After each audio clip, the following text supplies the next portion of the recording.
Hello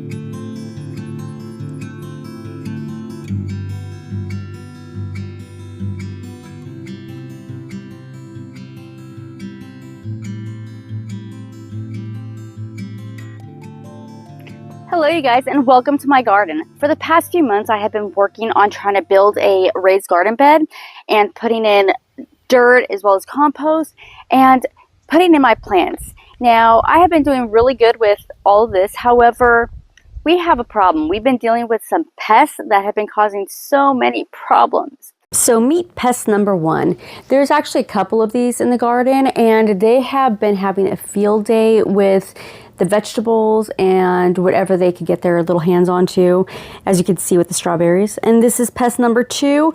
There's a couple of them out here. Unless we have a video camera at night, we can't guarantee that they've been out there in the garden, but we see them all the time.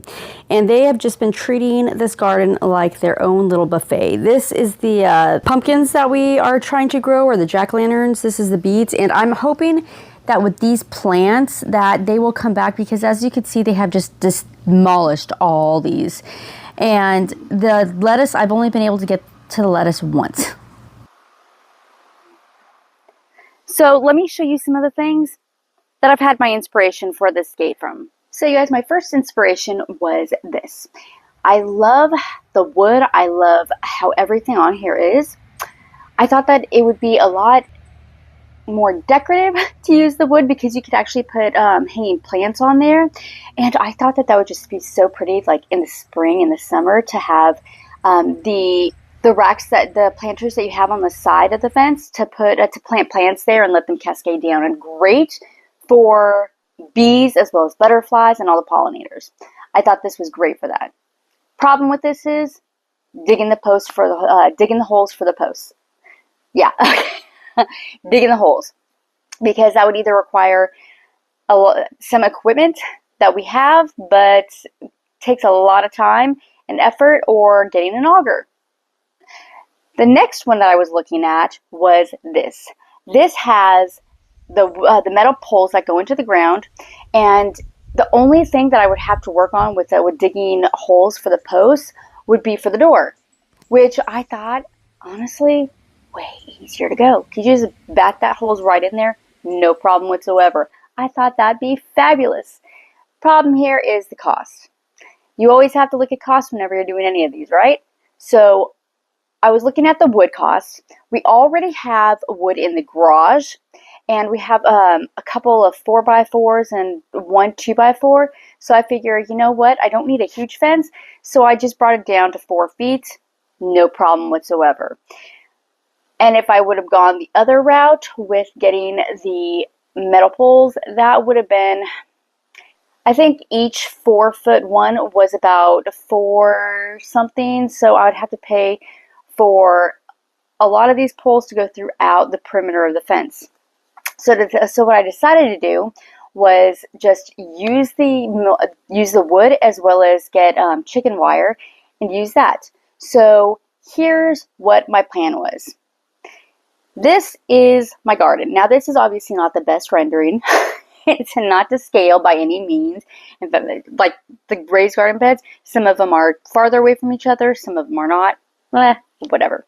But what I wanted to do, I wanted to put the 4x4s at the corners of the garden bed, just like what I have here, about 6 inches from the garden bed, and put the front of the fence, as well as the gate, about 50 inches from the rest of it, from the front.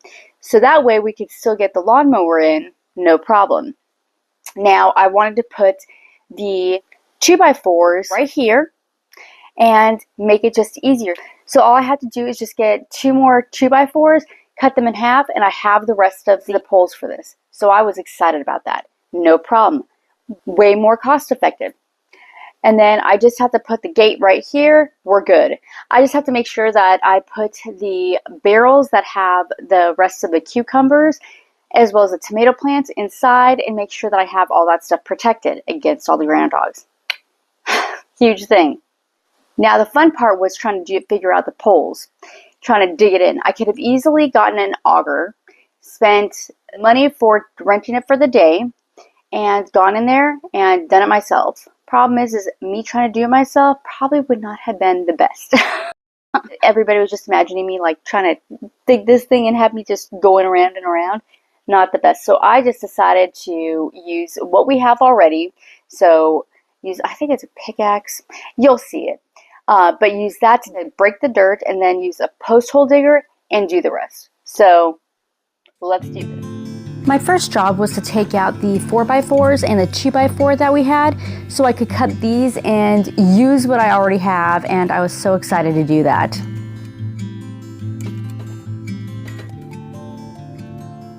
This is actually my favorite part because I love to play with the power tools. I feel like Tim Taylor, but more competent. So I got out the pickaxe to make sure that I could break up all the dirt. Now here's the fun thing. Not so fun. These days were 100-degree weather, so I'd be out there for long enough to dig 2 holes for the posts and put the posts in them. And as you can see here, I wasn't able to get all the dirt in because it was getting in between the blades of grass. So they were not as in there as I would have liked. The poles were not, but that's okay because I did this all by myself in a really hot weather when the baby's asleep, so I was happy about it. So before I dug the final post hole, I wanted to get the door cut. That way I know exactly where to place this. So all I did was just take 2x4s, cut them in half because I want this to be wide enough so we could get our lawnmower through. Hopefully be able to mow the lawn a few times. Don't know if that's going to happen.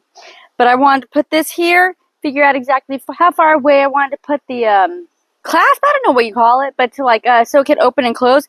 That way it could actually have a decent amount of area. So I would put the post hole about right here. So I was happy because I was able to get some help with this post, and somebody was able to hold on to the post while I try to figure out how far away the wood should be from it. Right here, I was trying to wet the dirt around the posts so it would be snugger around them so that way the post wouldn't wiggle as much. Didn't seem to work though. Okay guys, now that I've finished the whole perimeter of the garden, very happy about that because it took so long.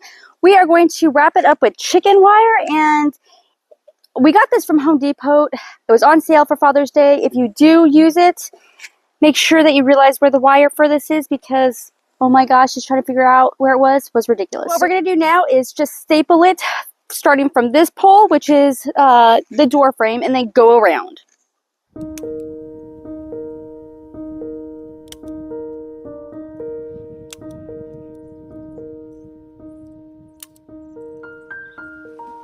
So it doesn't look bad, but I'm going to leave it here just because it is getting late and I need to go take care of some stuff, especially with the baby. So we will take care of the gate tomorrow. So it's the next day. I don't think any groundhogs have come in here or bunnies, so I'm happy about that. So my thing today is building this gate. So as you can see, we have a problem because the gate structure that it's supposed to be attached to, it's very wobbly, but I think I've come up with a fix. So I eventually want to put, not right now, but in the future, I want to put 2x2s and connect them to each pole.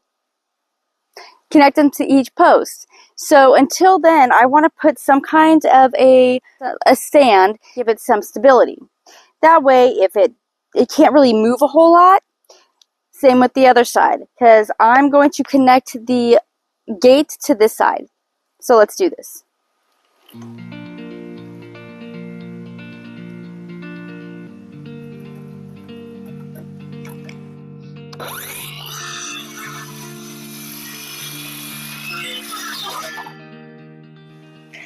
So I finished the bases for the post yesterday for the gate, but it was so hot. It was like, it felt like 108 on the weather app. So I could not show you how I did it because it kept on overheating my phone. So I decided I'm just going to go ahead and make them, and then I'll show you exactly what I did. So I showed you that I cut everything out. Now I cut these about a little less than 4 inches and attached them to this base part, which is 12 inches. So I screwed it in the back, and I just screwed it along the post, pretty much with like 3 screws each. Now I did it there, there, and there on either side. That way I have a pretty good base. And since this one seems to be a little bit sturdier, I'm going to go ahead and use that to hinge the door on.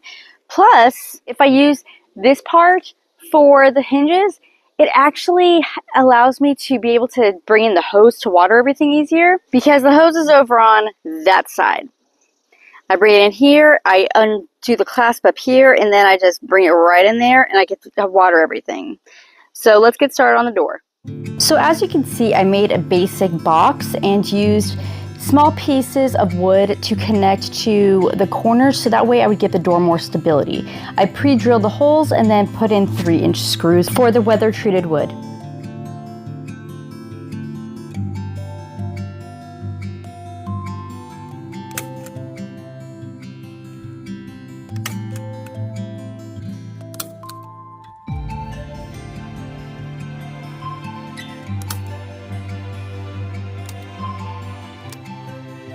Before I put on the door, I had almost forgotten to bring these bins into the garden, and that would have been so fun to try to do this while fighting a gate. And right there is my daughter. She's just playing around because it's near sunset, so everything's cooler. So I was so happy that she got to just play outside.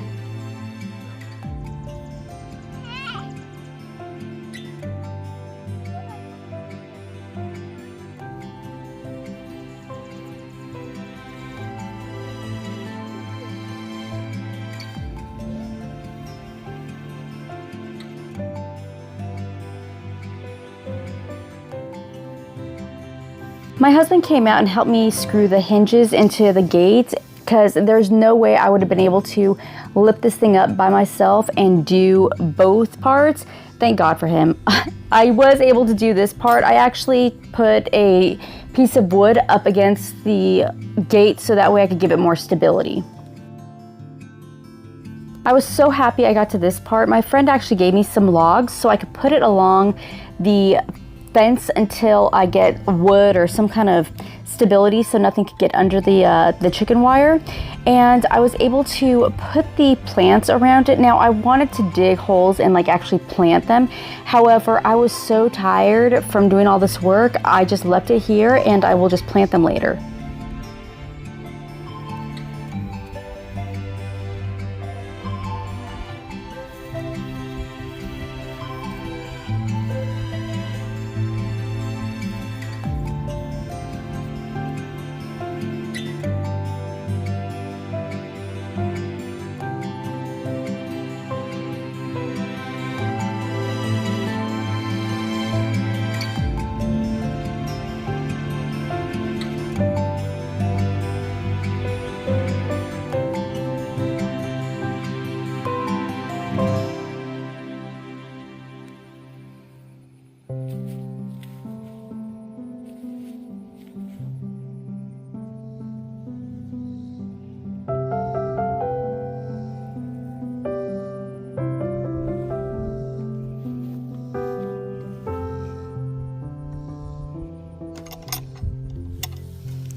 Just one thing to point out in these buckets is there's crosses in there, and those are for making wreaths. And I use that as a trellis for the cucumbers, and I thought that it was perfect because it's like Jesus is in there watching the whole thing.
Thank you so much for joining me as I built my fence, and granted, there's a lot of stuff that needs to go into it, a lot more work, but you know what?